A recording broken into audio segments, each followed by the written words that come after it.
तुमने असल में मेरी माँ के साथ कॉन्ट्रैक्ट किया। तुमने स्कूल की सबसे खूबसूरत लड़की की माँ को अपना बॉन्डेड बीस्ट साथी जीव बना लिया। स्कूल के अवेकनिंग डे पर तुमने अनडेड एलिमेंट मरे हुए जीवों की शक्ति के लिए टेस्ट दिया और लेजेंडरी क्वालिटी हासिल की। फिर भी पूरे स्कूल ने तुम्हारा मजाक उड़ाया क्योंकि तुम्हारी खूबी सबसे कमजोर मानी जाती थी। स्कूल की सबसे खूबसूरत लड़की सु युकिंग ने मजाक उड़ाने में सबसे आगे रहकर तुम पर एक दुर्लभ अब न मिलने वाला सोल बाइंडिंग ताबीज चिपका दिया। उसका मकसद तुम्हें जिंदगी भर के लिए एक साधारण कंकाल से बांध देना था ताकि तुम कभी तरक्की न कर सको। लेकिन जब चमकती रोशनी शांत हुई तो समनिंग सर्कल से एक बेहद खूबसूरत और आकर्षक सक्कबस, एक तरह की जादुई स्त्री जीव बाहर निकली। सु युकिंग वहीं टूट गई। तभी तुम्हें पता चला कि जिसके साथ तुमने कॉन्ट्रैक्ट किया था वह स्कूल की सबसे खूबसूरत लड़की की माँ थी जो पिछले 5 सालों से गायब थी। इसके अलावा तुम्हारी पैसिव स्किल, खास क्षमता के मुताबिक तुम्हारे समन किए गए जीव का लेवल बढ़ाने के लिए तुम्हें अपनी आत्मा का बंधन गहरा करना था और अपनी आत्माओं को मिलाना था। उस समय किंगयुन नंबर 1 हाई स्कूल में सालाना बीस्ट टेमर अवेकनिंग सेरेमनी हो रही थी। जिम्नेजियम क्लास के हिसाब से बैठे सीनियर छात्रों से भरा हुआ था और मंच पर अवेकनिंग क्रिस्टल की एक कतार सजी हुई थी, जबकि छात्र दिन के टेस्ट को लेकर उत्साह से भरे हुए थे। मैंने सुना है कि सु युकिंग में ड्रैगन टाइप ब्लड लाइन है। उसका गोल्ड क्वालिटी हासिल करना पक्का है। अरे, सु परिवार में 3 पीढ़ियों से ड्रैगन टाइप रहे हैं। उसके पिता की अवेकनिंग तो पूरे शहर में लाइव दिखाई गई थी। आज वही पहला स्थान हासिल करेगी। जरूरी नहीं वह पढ़ाई में टॉप स्टूडेंट नहीं है। तुम्हें पता है ना, तुम्हारा मतलब लिन मो से है। वह अनाथालय से आया है। उसे यह भी नहीं पता कि उसके माता पिता कौन हैं। वह हर परीक्षा में टॉप करता है, लेकिन क्या वह अवेकनिंग में भी पहला स्थान पा सकता है? मैं तो चाहता हूँ कि उसे कोई शानदार स्पिरिट बीस्ट मिले, बस सु युकिंग को सबक सिखाने के लिए। तुम उसे अच्छी तरह जानते हो। बहुत अच्छे से तो नहीं। पीछे की लाइन में बैठे झाओ तियानहाओ ने यह सुनकर मजाक उड़ाया। अनडेड एलिमेंट एकदम सही है। एक औसत स्टूडेंट के लिए बेकार की खूबी, जैसे दोनों एक दूसरे के लिए ही बने हों। वह पैर पर पैर रखकर कुर्सी पर पीछे की ओर झुक गया और उसके साथी भी उसके साथ हंसने लगे। झाओ तियानहाओ 2 साल से सु युकिंग के पीछे पड़ा था, लेकिन उसने कभी उसे भाव नहीं दिया। वजह साफ थी, सु युकिंग को सिर्फ एकेडमिक रैंकिंग की परवाह थी और तुम लिनमो हमेशा उससे बेहतर प्रदर्शन करते थे। आज अवेकनिंग डे था और वह तुम्हें नीचा दिखाने के इस मौके का लंबे समय से इंतजार कर रहा था। प्रिंसिपल सही समय पर पोडियम पर पहुंचे। लाउडस्पीकर से एक चालाक हंसी गूंजी और पूरा हॉल तुरंत शांत हो गया। स्टूडेंट्स, अवेकनिंग सेरेमनी अब शुरू होती है। कृपया लाइन में अंदर आई। Liu Wei, beast type, iron clad rhino, elite quality. Zhang Lei, holy spirit type, light feathered sparrow, common quality. Lina, beast type, ice crystal butterfly, elite quality. यह प्रक्रिया एक असेंबली लाइन की तरह यांत्रिक थी। कॉमन क्वालिटी आम बात थी और कभी कभार एलीट क्वालिटी दिखने पर ही भीड़ से थोड़ी बहुत तालियां बजती थीं। जब ब्रॉडकास्ट में तुम्हारा नाम पुकारा गया तो तुम खड़े हो गए। तुम्हारी स्कूल यूनिफॉर्म धुल धुल कर फीकी पड़ गई थी, लेकिन एकदम साफ सुथरी थी। जब तुम झाओ तियानहाओ के पास से गुजरे तो उसने जानबूझकर तुम्हें गिराने के लिए अपना पैर आगे बढ़ाया। बिना घबराए तुमने अपना पैर उठाया और जोर से उसके पैर के ऊपरी हिस्से पर प्रहार किया। झाओ तियानहाओ दर्द से कराह उठा और तुम पर चिल्लाने के लिए मुंह खोला। उसे नजरअंदाज करते हुए तुम सीधे अवेकनिंग प्लेटफॉर्म पर चले गए। तुमने अपने सामने रखे अवेकनिंग स्टोन को देखा और गहरी सांस ली। जैसे ही तुम्हारी हथेली क्रिस्टल को छुई, ग्रे रंग की धुंध तेजी से बाहर निकली, घूमती और मचलती हुई, लेकिन कोई स्पिरिट बीस्ट बाहर नहीं निकला। प्रोजेक्शन स्क्रीन पर टेक्स्ट की एक लाइन चमकी। Undead type, legendary quality, passive ability, spirit aura fusion. Spirit beast host के जितना करीब होगा, कल्टीवेशन की गति उतनी ही तेज होगी। हर 10 लेवल पर सोल बॉन्ड को गहरा करना जरूरी है। नतीजा देखकर पूरी जगह पर सन्नाटा छा गया। स्कूल ने पहले कभी लेजेंडरी क्वालिटी का स्पिरिट बीस्ट नहीं बनाया था और यह वाला अनडेड टाइप का था, जो सभी कैटेगरी में सबसे कम पसंद किया जाता है। लेजेंडरी क्वालिटी का अनडेड टाइप, क्या यह बस एक टॉप लेवल का कंकाल नहीं था? अनडेड टाइप की एक सीमा होती है, यहाँ तक कि एक गोल्डन कंकाल राजा भी उसी रैंक के ड्रैगन की सांस, ड्रैगन की आग का सामना नहीं कर सकता था।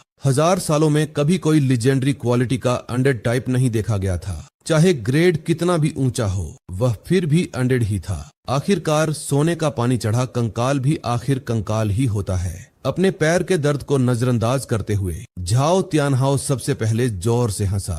लेजेंडरी क्वालिटी अंडर टाइप लिनमो, तुम सच में एक लेजेंड हो। सामने की लाइन में बैठी एक लड़की ने प्रोजेक्शन स्क्रीन की ओर इशारा करते हुए हैरानी से कहा, रुको, क्या तुम लोगों ने वह पैसिव स्किल नहीं देखा? हर 10 लेवल पर स्पिरिट बीस्ट के साथ सोल बॉन्ड फ्यूजन को गहरा करना होगा। पीछे की लाइन में बैठे एक लड़के ने शरारती मुस्कान के साथ इसका मतलब समझाया। सोल बॉन्ड फ्यूजन का मतलब है नजदीकी बॉन्डिंग और ब्रेकिंग इन, काबू में करना। उसके ऐसा कहते ही पूरे हॉल में शोर मच गया। लेजेंडरी टियर का अनडेड होना ही अपने आप में अजीब था, लेकिन वह पैसिव स्किल और भी अजीब थी। कुछ लोग इतना जोर से हंसे कि अपनी कुर्सियों से फिसल गए, जबकि दूसरे लोग घृणा से भर गए। झाओ तियानहाओ के साथी सीटी बजाने और मजाक उड़ाने लगे। स्पिरिट बीस्ट के साथ बॉन्डिंग और ब्रेकिंग इन, यह कैसा बेकार स्किल है। झाओ तियानहाओ ने मजाक में अपनी जांघ पर थपकी मारी। लिनमो, अब से तुम हर रात एक कंकाल स्पिरिट बीस्ट के साथ कल्टीवेशन करोगे।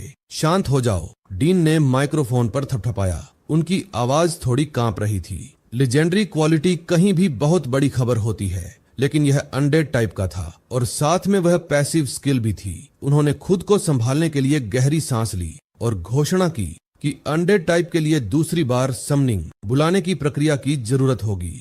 अनडेड टाइप अनोखा था, इसके स्पिरिट बीस्ट असल दुनिया के जीव नहीं थे।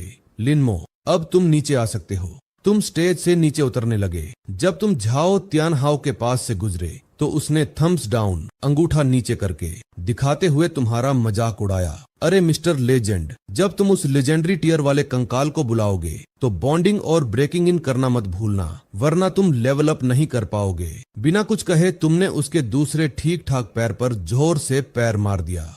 यह बहुत गलत है। झाओ तियानहाओ दर्द से कराह उठा। उसने अपना पैर पकड़ लिया और उसके चेहरे पर ठंडे पसीने की बूंदें चमकने लगीं। सॉरी, मेरी गलती थी, तुमने विनम्रता से मुस्कुराते हुए कहा। लिनमो, तभी उसका एक चमचा खड़ा हो गया, जैसे तुम पर हमला करने के लिए तैयार हो। हॉल में सन्नाटा छा गया। डीन ने डांटते हुए कुछ कहा और वह चमचा शर्मिंदा होकर वापस बैठ गया। बिना घबराए तुम सीधे अपनी सीट पर वापस गए और बैठ गए। सु युकिंग, लाउडस्पीकर पर उसका नाम पुकारा गया। वह अपनी सीट से उठी। अपने लंबे सीधे काले बालों और सफेद ड्रेस में वह किसी गर्वित मोरनी जैसी लग रही थी, खूबसूरत नैन नक्श और सिर ऊंचा किए हुए। जब वह तुम्हारे पास से गुजरी तो वह रुकी। उसने अपना सिर घुमाया और धीमी आवाज में कहा, हाई ग्रेड अंडर टाइप का क्या फायदा? तुम बस हड्डियों का एक ढेर बुलाते हो और उसकी पैसिव एबिलिटी भी इतनी बेकार होती है। तुम्हारा कोई भविष्य नहीं है। तुमने अपना सिर झुकाया और तिरस्कार भरी मुस्कान के साथ कहा, मेरे भविष्य का फैसला करने वाली तुम कौन होती हो?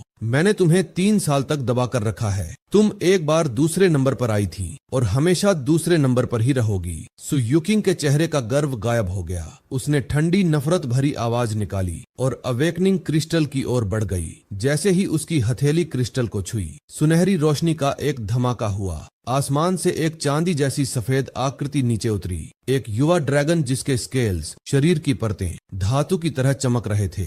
उसके उतरते ही जमीन थोड़ी हिल गई, जिससे उसकी गोल्ड टियर क्वालिटी की जबरदस्त ताकत का पता चला। एक silver dragon gold tier quality वाला, जिसमें ड्रैगन स्माइट पैसिव क्षमता थी जो कॉम्बैट पावर को 30% बढ़ा देती थी। भीड़ खुशी से झूम उठी। सु युकिंग ने उस छोटे ड्रैगन के सिर पर हाथ फेरा। उसने हल्की सी गुर्राहट की और फिर चुपचाप उसके पैरों के पास लेट गया। उसने तुम्हें चुनौती भरी नजरों से देखा। उसे यकीन था कि अब से वह हमेशा तुमसे आगे रहेगी। सेरेमनी का आखिरी चरण अनडेड टाइप के लिए दूसरा समनिंग रिचुअल था, जिसमें कॉन्ट्रैक्ट क्रिस्टल का इस्तेमाल करके लिम्बो से एक खास समन बीस्ट को बुलाया जाना था। तुम फिर से प्लेटफॉर्म पर चढ़े और ठंडे कॉन्ट्रैक्ट क्रिस्टल पर अपना हाथ रखा। तुम्हारे पीछे खड़ी भीड़ से मजाक और ताने सुनाई देने लगे। अरे लीजेंड ब्रो, कोई लेजेंडरी टियर जॉम्बी बुलाओ। बस याद रखना कि उसके साथ बॉन्ड बनाने के लिए समय जरूर निकालना। धीरे धीरे ग्रे धुंध फैल गई और पूरे अवेकनिंग प्लेटफॉर्म को अपनी चपेट में ले लिया। सु युकिंग ने अपने बैग से एक सिल्वर सोल बाइंडिंग ताबीज निकाला। यह एक ऐसी चीज थी जो कॉन्ट्रैक्ट को लॉक कर देती थी, जिससे उस बॉन्ड को कभी तोड़ा नहीं जा सकता था। वह तुम्हारे वापसी करने के किसी भी मौके को खत्म करना चाहती थी। लेजेंडरी क्वालिटी ने उसे बेचैन कर दिया था, चाहे स्टैट्स कितने भी खराब क्यों न हो। लेजेंडरी समन आखिर एक लेजेंड ही होता है। वह चुपचाप तुम्हारे पीछे आई और तुम्हारी पीठ के बीच में एक ताबीज फेंका। चमकती हुई रोशनी तुम्हारी त्वचा में समा गई और ताबीज तुरंत झलकर राख हो गया और गायब हो गया। कुछ गड़बड़ महसूस होने पर तुम तेजी से मुड़े और सु युकिंग की ओर देखा। वह हाथ बांधे खड़ी थी, मुस्कुरा रही थी और मजाकिया अंदाज में अपनी जीभ बाहर निकाल रही थी। मैंने तुम्हारे लिए वह कॉन्ट्रैक्ट स्लॉट लॉक कर दिया है। अब स्पिरिट बीस्ट बदलने की चिंता करने की जरूरत नहीं है। आखिर तुम जो भी चुनोगे वह आखिर में हड्डियों का ढेर ही तो बनेगा। साथ ही यह पैसिव असर तुम्हारी कल्टीवेशन यात्रा को आसान बना देगा। भीड़ ठाके मारकर हंस पड़ी। अचानक ग्रे धुंध घनी हो गई और हवा में पके हुए आड़ू की मीठी मनमोहक खुशबू फैल गई। धुंध से नंगे पैर बाहर निकले, पतले टखने और गोरे पैर जो एक सुंदर और आकर्षक आकृति के थे। इसके बाद लंबी और सुडौल पिंडलियां दिखाई दी। कोहरे में उनकी कोमल आकृति आंशिक रूप से छिपी हुई थी, जिससे उनमें एक सौम्य सुंदरता झलक रही थी। जैसे जैसे धुंध धीरे धीरे छंटी, उनकी कमर के कोमल घुमाव और सुडौल शरीर की रूपरेखा उभरकर सामने आई। उनके गले का हिस्सा थोड़ा खुला था, जिससे उनकी नाजुक कॉलर बोन हंसली की हड्डी दिख रही थी, जबकि उनके काले बाल कमर तक लटक रहे थे। बालों के सिरे हल्के से मुड़े हुए थे और उनकी त्वचा इतनी गोरी लग रही थी कि मानो पारदर्शी हो। उन्होंने अपना सिर उठाया, जिससे उनके इतने सुंदर नयन नक्श दिखाई दिए कि वे अवास्तविक लग रहे थे। कोनों से ऊपर की ओर मुड़ी हुई उनकी आंखों में एक सुस्त मोहक आकर्षण था और उनके होठों पर हल्की सी मुस्कान थी। उनकी नजरें मदहोश करने वाली थीं, मानो वे अभी अभी किसी सपने से जागी हों। उनके सिर से काले रंग के मुड़े हुए सींग निकले हुए थे, जो बेहतरीन जेड पत्थर की तरह चिकने और चमकदार थे, और उनके पीछे एक लंबी काली पूंछ धीरे धीरे हिल रही थी, जिसके सिरे पर एक छोटा सा तारा बना था। पूरी जगह पर सन्नाटा छा गया। वहां मौजूद पुरुष हक्के बक्के रह गए और उनकी नजरें उसी आकृति पर टिकी रह गईं। वह केवल हड्डियों का ढांचा या कोई साधारण अनडेड मृत होकर जीवित हुई नहीं थी। वह एक अलौकिक आभा वाली बेमिसाल सुंदरी थी। सु युकिंग की मुस्कान तुरंत गायब हो गई और उसकी आंखें आश्चर्य से फैल गईं जब उसने एक ऐसे चेहरे को देखा जो बिल्कुल उसी जैसा दिखता था। उसके होंठ बेकाबू होकर कांपने लगे। माँ, लिन रोक्स्यू ने अपना सिर उसकी ओर झुकाया और धीमी सुस्त आवाज में कहा, युकिंग, जब मैंने तुम्हें आखिरी बार देखा था तब से तुम काफी लंबी हो गई हो। सु युकिंग के पैर लड़खड़ा गए और वह जमीन पर गिर पड़ी, जबकि उसकी आंखों से आंसू छलक पड़े। उसके पास मौजूद युवा सिल्वर ड्रैगन ने अपनी मालकिन की भावनात्मक उथल पुथल को महसूस किया। उसने उसे बचाने के लिए अपने पंख फैलाए और फिर वापस समेट लिए। लिन रोक्स्यू ने अपनी नजरें नीचे की। उसके गोरे सपाट पेट पर गुलाबी बैंगनी रंग का एक पैटर्न उभर रहा था। ये निशान उसकी त्वचा पर फैलते हुए नाभि के नीचे एक दिल के आकार के डिजाइन में बदल गए, जो हल्की रोशनी दे रहा था। सु युकिंग ने उस पैटर्न को तुरंत पहचान लिया। सु परिवार की स्पिरिट बीस्ट्स की किताब में साफ तौर पर लिखा था कि यह निशान तभी बनता है जब कोई उच्च स्तरीय सक्कस किसी होस्ट के साथ सोल पैक्ट आत्मा का समझौता करती है। इसके दिखने का मतलब था कि समझौता लागू हो गया है, एक ऐसा बंधन जो आत्मा के स्तर पर था और जिसे तोड़ना नामुमकिन था। पैटर्न का चमकना एक बात बताता था, समझौते की शुरुआती आत्मा मिलन की रस्म अभी पूरी नहीं हुई थी। जब होस्ट और सक्कस आत्मा मिलन की यह प्रक्रिया पूरी कर लेते, तभी वह पैटर्न धीरे धीरे धुंधला होता और स्थिर हो जाता। चमकते हुए निशान को देखकर लिन रोक्स्यू ने आह भरी। लिन बोयू को छोड़ने के बाद उसकी आत्मा 5 साल तक भटकती रही थी। उसे आज ही वापस बुलाया गया था और आते ही उसे सोल बाइंडिंग ताबीज से तुम्हारे साथ बांध दिया गया। उसे अभी भी नहीं पता था कि तुम कौन हो।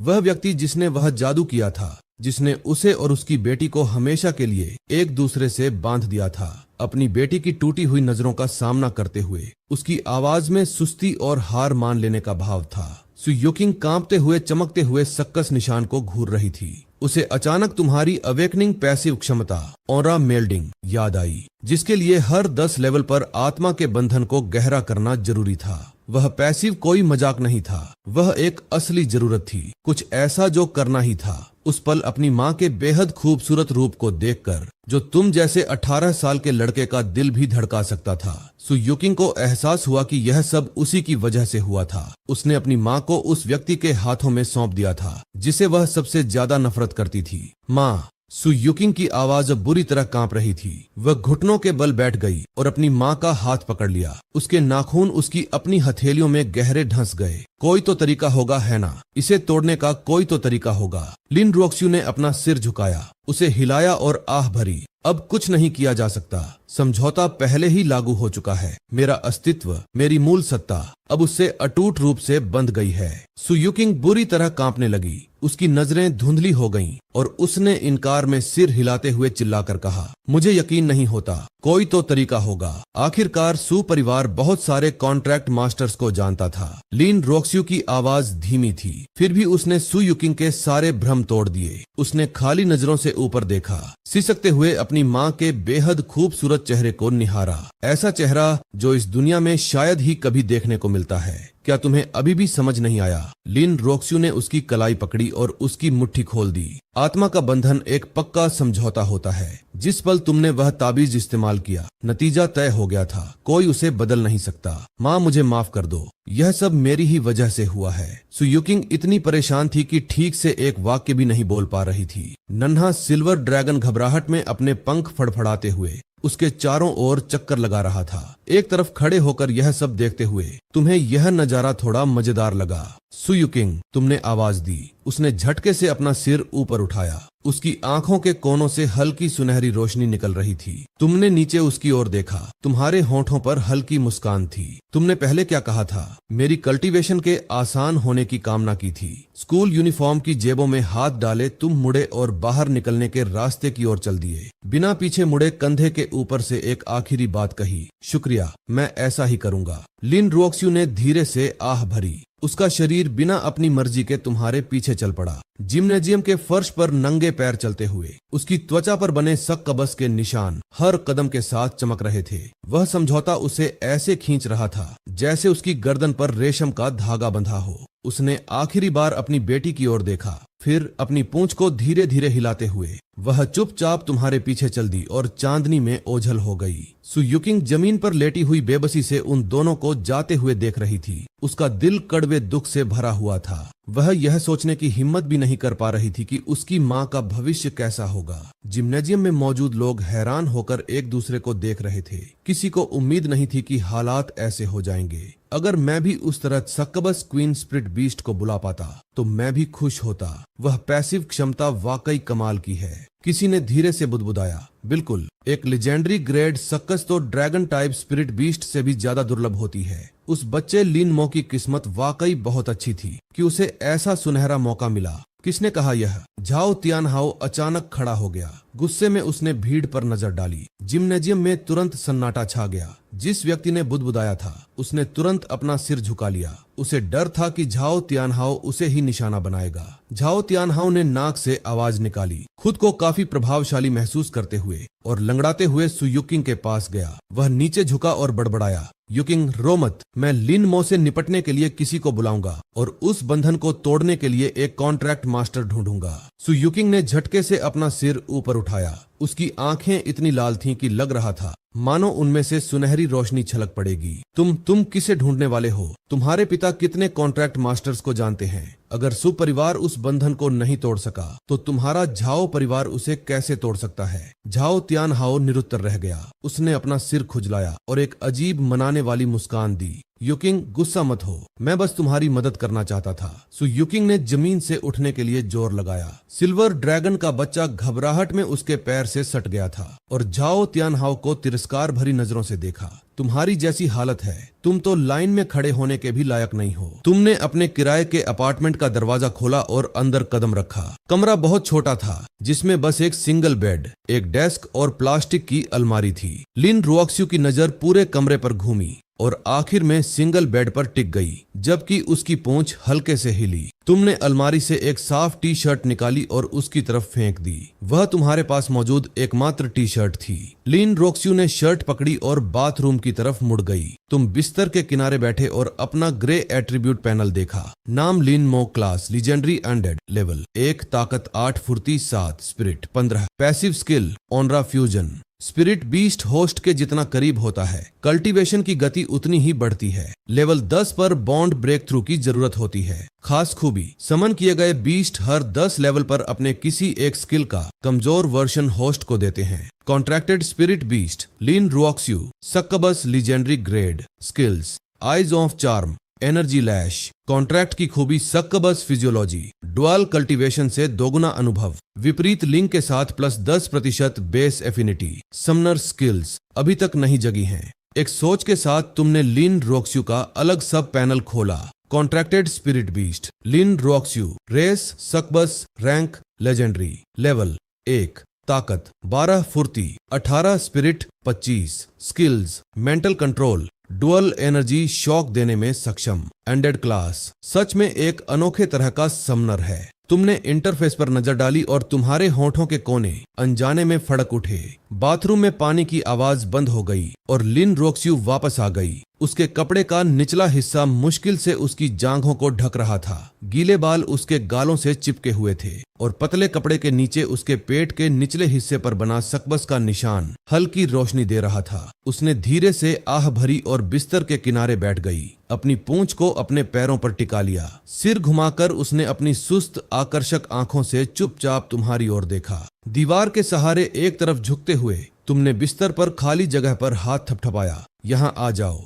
कल्टीवेशन की स्पीड कैसे कैलकुलेट की जाती है? लिन रोक्स्यू आज्ञाकारी ढंग से पास आई। उसकी आवाज धीमी और मनमोहक थी। हाथ पकड़ना, गले मिलना या बस साथ रहना, ये सब मायने रखता है। जितनी नजदीकी होगी स्पीड उतनी ही तेज होगी। हर 10 लेवल पर एक थ्रेशोल्ड होता है। इसके लिए गहरे बंधन और तालमेल की जरूरत होती है। सुनते हुए तुमने सिर हिलाया। तुम्हारा हाथ स्वाभाविक रूप से उसकी कमर पर टिका था और तुम उसकी पतली टी शर्ट के नीचे उसकी मुलायम गर्म त्वचा को महसूस कर रहे थे। लिन रोक्स्यू की आंखों में हल्की गुलाबी रोशनी चमकी। उसकी पूंछ अपने आप तुम्हारी कमर के चारों ओर लिपट गई और उसकी सांसें थोड़ी तेज हो गईं। क्या यह सकबस की स्वाभाविक प्रतिक्रिया थी या उसने जानबूझकर ऐसा किया था? तुमने उसकी पूंछ के दिल के आकार के सिरे पर ध्यान दिया, जो छूने पर शरारती और समझदार भाव दिखा रहा था। लिन रोक्स्यू ने आंखें बंद की और गहरी सांस ली। अपने होठों तक आई हल्की आवाजों को दबा लिया। फिर भी उसकी पूंछ धीरे से तुम्हारी कमर के चारों ओर लिपटी रही।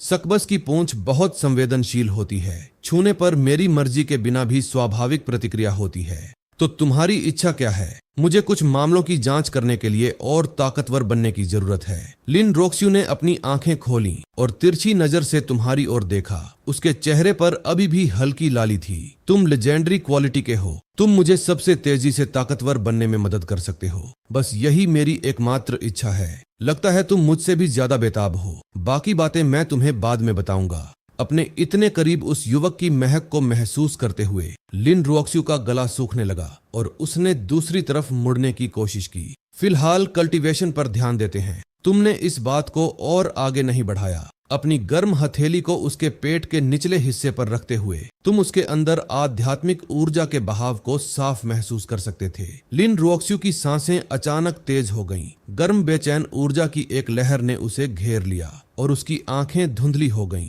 अभी सही समय नहीं था। उसने अपनी आंखें कसकर बंद कर लीं और तकिए को जोर से पकड़ लिया। उसकी आवाज कांप रही थी, जबकि उसकी पूंछ सहजता से तुम्हारे पैर को छू रही थी, जो उसके करीबी होने का संकेत था। तुमने अभी अभी अपनी स्पिरिट वेन्स, आध्यात्मिक नसें को जगाया था और अभी तक स्थिर नहीं हुए थे। तुम्हारे बंधन का ब्रेक थ्रू कम से कम लेवल 3 तक नहीं हो सकता था। तुम मुस्कुराए और अपना हाथ थोड़ा नीचे खिसकाया। लिन रोक्स्यू का शरीर सिहर उठा। उसके कान के पास झुककर तुमने फुसफुसाया, आंटी, तुम्हारी भावनाएं तुम्हारे शब्दों से कहीं ज्यादा सच्ची हैं। नजदीकी से कल्टीवेशन की गति तेज हो जाती थी, लेकिन इतनी गहरी निकटता के असर को कैसे मापा जाए? लिन रोक्स्यू का मन उथल पुथल से भरा था। वह तुम्हारे सहारे झुक गई। उसकी पूंछ धीरे धीरे हिल रही थी और उसके शरीर पर बने सक्कबस के निशान हल्की रोशनी दे रहे थे। वह तेजी से हाँफ रही थी। उसकी आंखें कोमल और चमकती हुई थीं। उसके चेहरे पर समर्पण और संयम का मिला जुला भाव था। वह पूरी तरह से एक सक्कबस जैसी लग रही थी। वह आगे की ओर झुकी और तुम्हारे कंधे से सट गई। उस रात बाद में बेडशीट, जिस पर उनके मिलन के सुनहरे चमकते निशान लग गए थे, बदल दी गई। जब तुम अगली सुबह जागे तो तुम्हारे बगल की जगह खाली थी। लिन रोक्स्यू डेस्क पर रखी कुर्सी पर बैठी थी। उसने तुम्हारी सफेद टी शर्ट पहनी हुई थी। पैर पर पैर रखकर और अपनी पूंछ हिलाते हुए उसने तुम्हारी मुड़े हुए पन्नों वाली वर्कबुक पकड़ी हुई थी और पन्ने ऐसे पलट रही थी जैसे कोई दिलचस्प चीज पढ़ रही हो। तुम जागे उठे और अपना एट्रीब्यूट पैनल खोला। जैसे ही तुम्हारी नजर डेटा पर पड़ी, हैरानी से तुम्हारी आंखें फैल गईं। नाम लिन मो लेवल 5, ताकत 14, फुर्ती 13, स्पिरिट 24। एक ही रात में 4 लेवल बढ़ना, यह तुम्हारी उम्मीद से कहीं ज्यादा तेज था। तुमने लिन रोक्स्यू का स्टेट पैनल फिर से खोला। Race succubus legendary, rank level 5, ताकत 20, फुर्ती 30, स्पिरिट 41। 3 स्किल्स अनलॉक हो गई थीं, जिनमें phantom shift, 10 meter teleportation dash शामिल थी और सेडक्टिव अरोमा लेवल 7 पर अनलॉक होने वाली थी। लिन रोक्स्यू भी 4 लेवल ऊपर आ गई थी। उसके स्टेट्स बढ़ गए थे और उसने सफलतापूर्वक अपनी तीसरी स्किल अनलॉक कर ली थी। सकबस की शारीरिक बनावट मेरी सोच से कहीं ज्यादा काम की थी। तुमने पैनल बंद किया और धीरे से कहा, सही बात है। लिन रोक्स्यू ने अपनी कुर्सी तुम्हारी तरफ घुमाई। उसके पेट के निचले हिस्से पर बना सकबस का निशान अब चमक नहीं रहा था। वह पैर पर पैर रखकर बैठी थी। उसकी पूंछ सुस्ती से सीट के किनारे लटक कर हिल रही थी और उसने सुस्त आवाज में कहा, एक आम बीस्ट टेमर के लिए जागने के तुरंत बाद एक ही रात में सिर्फ 1 लेवल बढ़ना भी बहुत बड़ी बात होती है। तुम सिर्फ लेवल 4 तक ही पहुंच पाए क्योंकि तुम आधी रात को सो गए थे। अगर तुम पूरी रात प्रैक्टिस करते तो तुम्हारा लेवल और भी ज्यादा होता। तुमने अपनी पीठ के निचले हिस्से को मला और उसके आधे मुस्कुराते चेहरे को देखकर बड़बड़ाए बिना नहीं रह सके। इसमें बहुत ज्यादा एनर्जी खर्च होती है। मैं पूरी तरह थक गया हूँ। लिन रोक्स्यू ने अपना सिर झुकाया और अपना नंगा पैर तुम्हारी छाती पर रखा। उसकी आंखों में एक सुस्त मुस्कान थी। कल रात हमारी कल्टीवेशन सेशन के दौरान तुम में सच में बहुत जोश था। उसके मुलायम नंगे पैर की उंगलियां धीरे धीरे तुम्हारे शरीर पर नीचे की ओर बढ़ीं और तुम्हारे पेट के निचले हिस्से पर हल्के से टिक गईं। यह क्या, बस एक रात में ही दम निकल गया। तुम्हारे माथे पर एक नस थोड़ी उभर आई। तुमने उसके हिलते हुए पैर को पकड़ने की कोशिश की, लेकिन वह चालाकी से तुम्हारी पकड़ से बच निकली। उसने अपना पैर वापस खींचा, अपने पैरों को एक नई क्रॉस लेग्ड पोजीशन में रखा और अपनी ठुड्डी को अपने हाथ पर टिका लिया। उसकी बैंगनी आंखों में एक शरारती चमक थी। जवान आदमी, लगता है तुम्हारी नींव अभी भी कमजोर है, लेकिन कोई बात नहीं। अब से मैं धीरे धीरे तुम्हारे कल्टीवेशन में तुम्हारा साथ दूंगी। लिन रोक्स्यू ने अपनी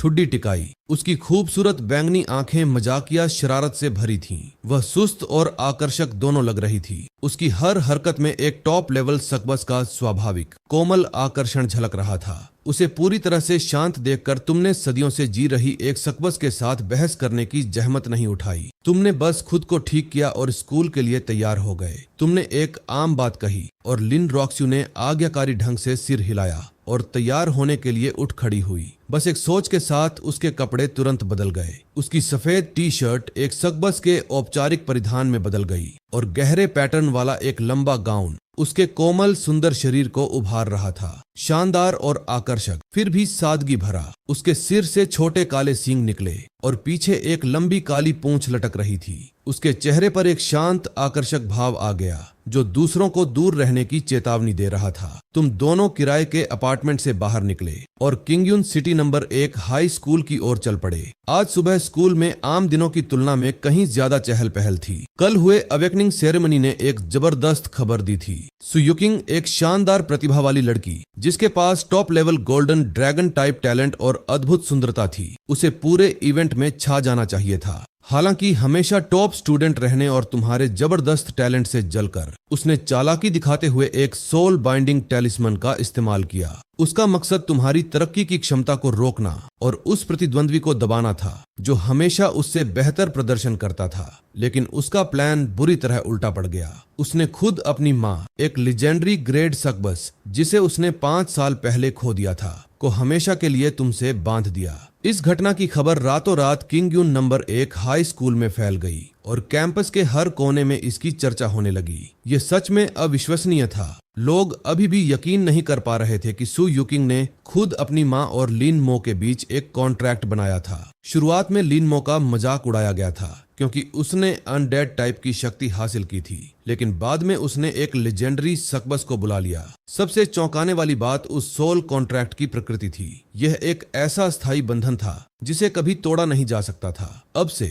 उन दोनों को साथ में ही साधना करनी थी। टीचिंग बिल्डिंग की खिड़की के पास सु युकिंग अकेली खड़ी थी। उसका चेहरा पीला पड़ गया था। उसने पिछली रात सु परिवार की पुरानी किताबों को खंगालने और कई कॉन्ट्रैक्ट मास्टर से सलाह लेने में बिताई थी, लेकिन सबका जवाब एक ही था सोल बाइंडिंग टैलिस्मन को बदला या तोड़ा नहीं जा सकता था। उनकी आत्माएं अब अटूट रूप से जुड़ चुकी थीं। उसकी शांत नजर, उसके बगल में खड़ी अपनी मां की आकृति और यह सच्चाई की कॉन्ट्रैक्ट की वजह से उसे बार बार उसके साथ साधना करनी थी और लेवल बढ़ाना था। इन ख्यालों से सु युकिंग को ऐसा महसूस हुआ जैसे उसका दिल जोर से भींच दिया गया हो और उसे जबरदस्त अपमान का एहसास हुआ। एक दशक से भी ज्यादा समय तक उसका दबदबा रहा था। उसने पहले कभी ऐसी करारी हार का सामना नहीं किया था जिससे वह इतनी अपमानित और बेबस महसूस करे। युकिंग तेजी से कदमों की आवाज पास आई और झाओ त्यानहाओ लंगड़ाते हुए वहां पहुंचा। उसके चेहरे पर गुस्से के भाव थे।